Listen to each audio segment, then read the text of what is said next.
Hi, this is Mashnu, and I want to show you now a game that I played last Friday. I played it in the regional competition, regional league. So that means that our club was playing against another club from a place here near the place where I live. At the moment that the match started, our opponents were on the first place of the ranking list, and we were second, and we are very happy that we won this match. So that means that we are on the first place now, and if we can keep this position, it would mean that next season, starting from September, we would play in the National League. So that would be a great achievement for us. We have never played in the National League, only regional. So let's hope we can manage that, to do that. Well, still there's 4 rounds to go, and we have some strong opponents still to meet. So, well, it's very exciting. Anyway, I'll show you my game. I opened d4, knight f6, c4, g6, knight to c3. Now black can choose between bishop g7 or d5. So bishop g7 was played in the game. If you place d5, then we have the Grunfeld defense. e4, d6. This is the King's Indian defense, and I play the 4 pawns attack or 4 pawns variation.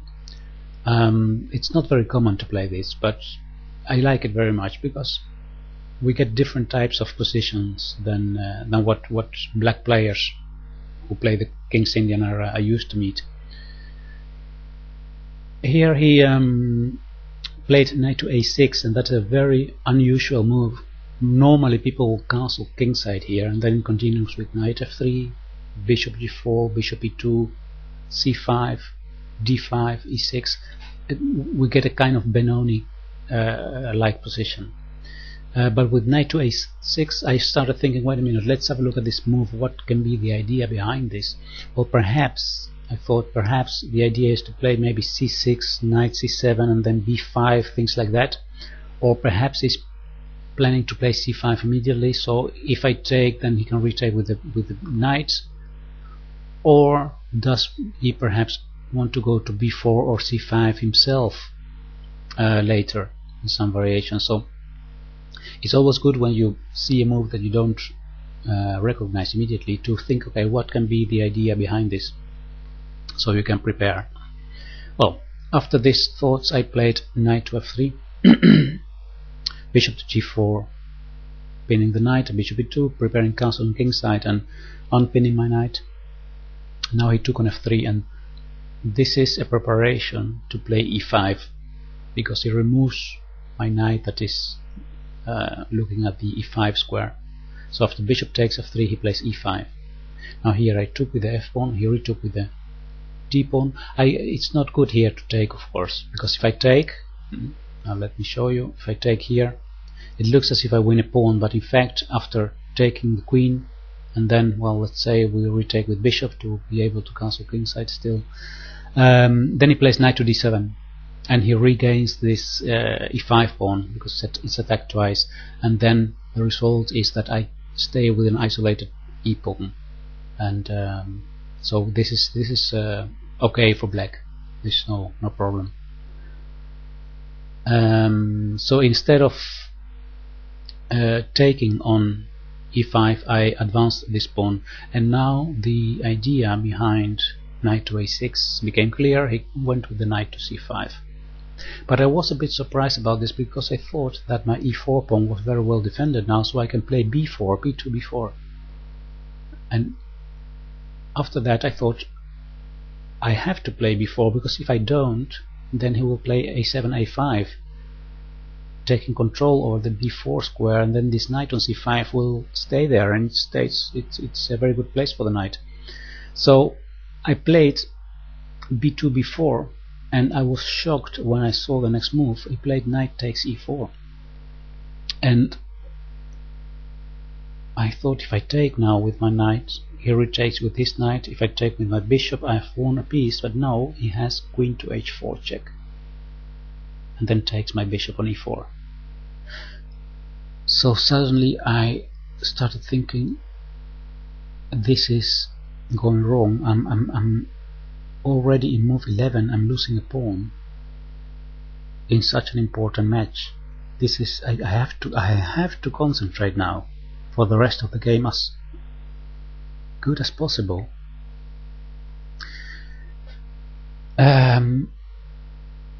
Something now happened that is very strange. Well, it's not strange, it's very common actually that it happens, but it's very interesting. That is that we have some patterns in our mind, some laws of chess in our mind that sometimes work against us. In this case is that this knight is undefended. I can choose to take with the knight or take with the bishop, and the first thing that we think about is to take with the knight, because somehow that happens so much more often that we take with the light piece or knight takes knight to keep the bishop's pair. And that's why I didn't seriously consider to take with the bishop. I took with the knight here. What if I would have taken with the bishop? Knight takes, queen h4 check, king to knight to g3, and then queen takes c4. So this could have been the consequence of that. Now black is threatening to take on b4 with check. That could be dangerous for me. If I play queen to b3 and it trades, then I have a ruined pawn structure, but I am piece up.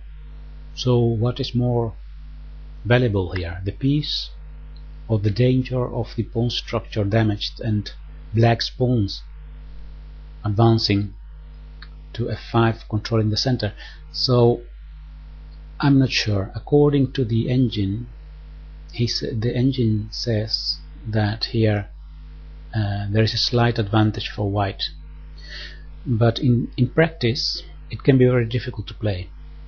Well, anyway, I must say very honestly that I didn't consider seriously to take with bishop, because what I said, this etched things that are in our mind to take with the knight in these kind of positions. I did it. I took, and then I gave a check on a4. This was, in my idea, the best way to get some compensation against the lost pawn, because now I expected black to move the king to f8, and after that I wanted to castle kingside, so I have my rook on this half open file against f7, and I thought I can try to have some play there.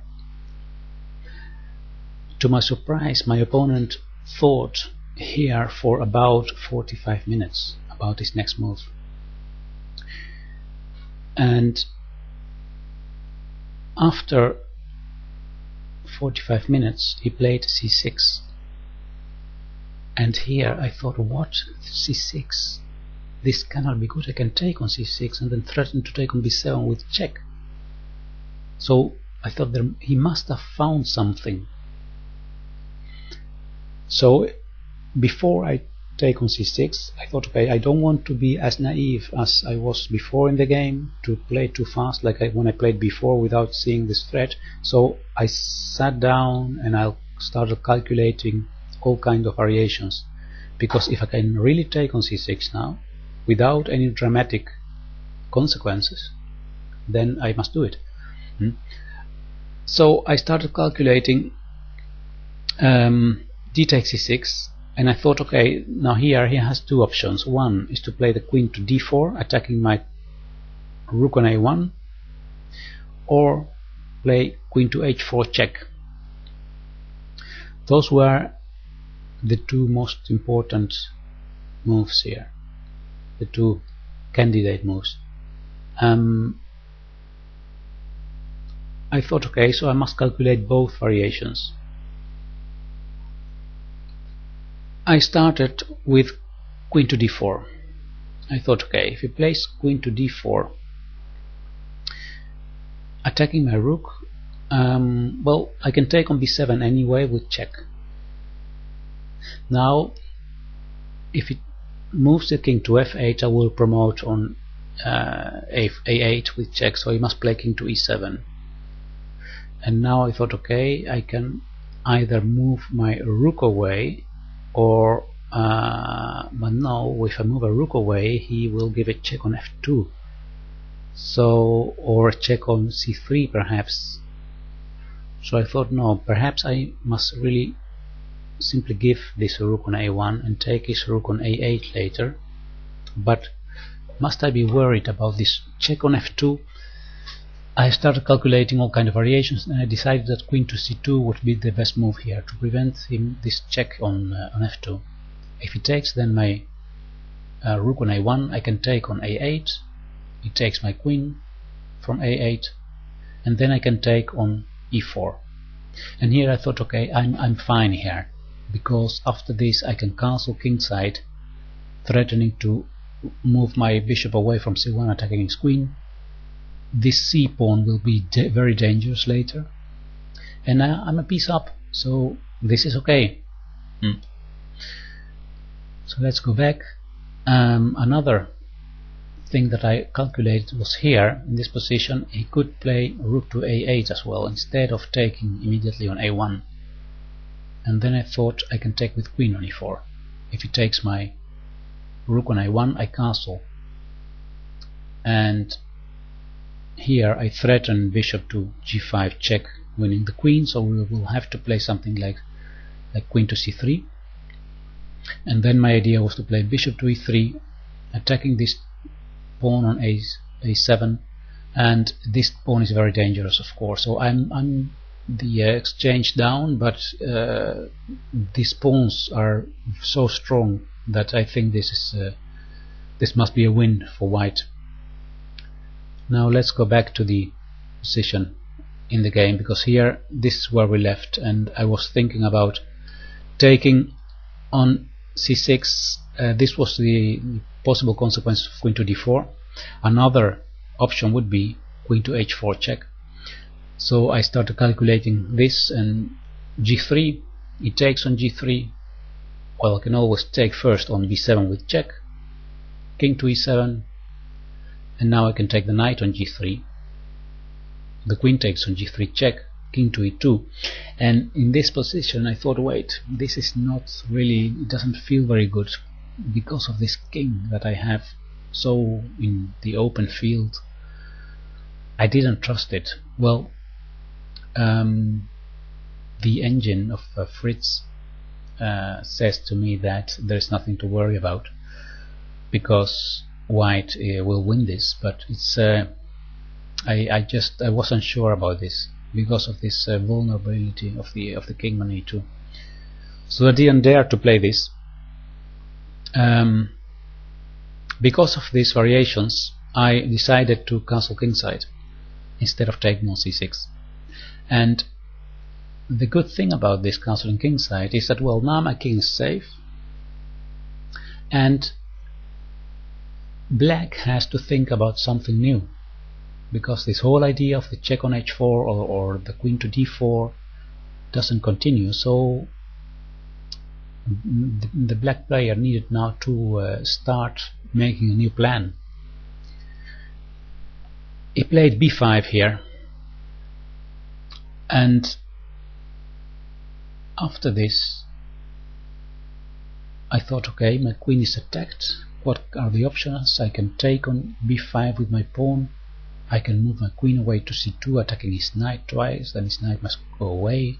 And then I thought, wait a minute, one of the consequences of b7, b5 is that the c6 pawn is undefended now. So I could play queen to a6. Queen to a6 was what I played, queen to a6, with the idea that I have two threats. I can take on e4, and also I'm threatening queen takes c6.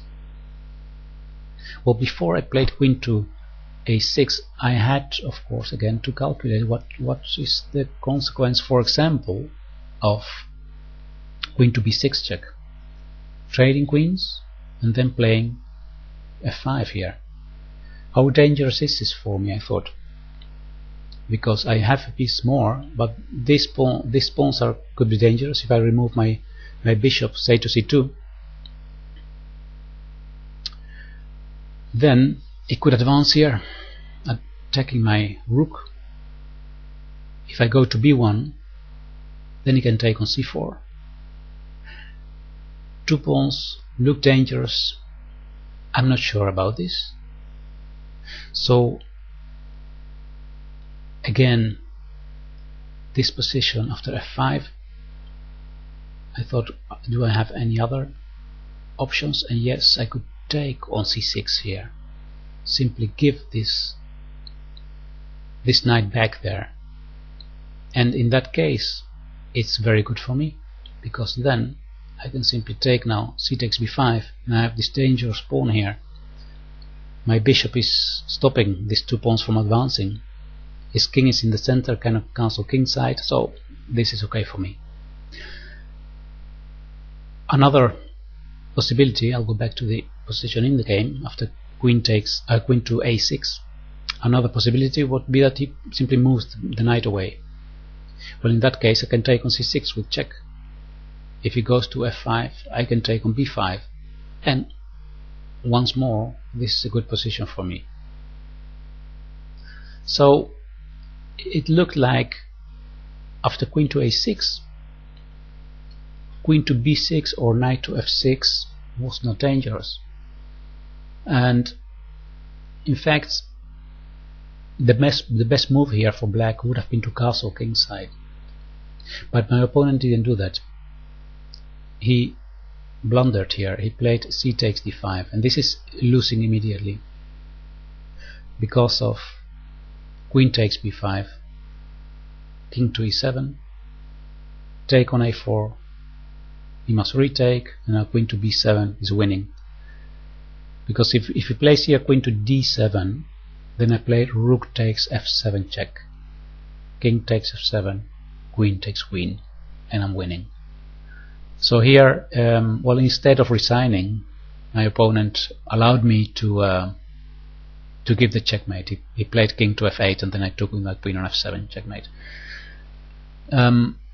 So this was a sudden end of this game. Let's have a short look at wait a minute here. So after queen to a6, the best option for black would be castling kingside. And here, if I take on e4, he has queen to h4. Now, what's the poison about behind this move is that if I move my bishop away, then the queen can give a check here. Check, attacking forking the rook on a1. So this is a very dangerous move, and I didn't see it when I played queen to a6. I didn't consider castling kingside and then this move rook queen to h4. My opponent didn't see it either, so that we were lucky on that. It's not easy to perhaps to notice. So here, the best move for white is simply to give back this piece. So then it takes there, and then bishop to c5, attacking the rook, and the position is equal chances. Well, I was lucky here that he blundered by taking here and then having this sudden end with the weakness on f7. Well, alright, that was the game that I wanted to show you, and our next match in the league competition is I believe at the end of this month. I believe the 28th, something like that, 28th of February. I'm not sure, something like that. But well, anyway, I will continue making this videos. I'm enjoying it again, and I hope you are enjoying watching them and you find them in some way instructive or entertaining. Leave your comments on YouTube, and I'll see you back next time. Goodbye. Thank you.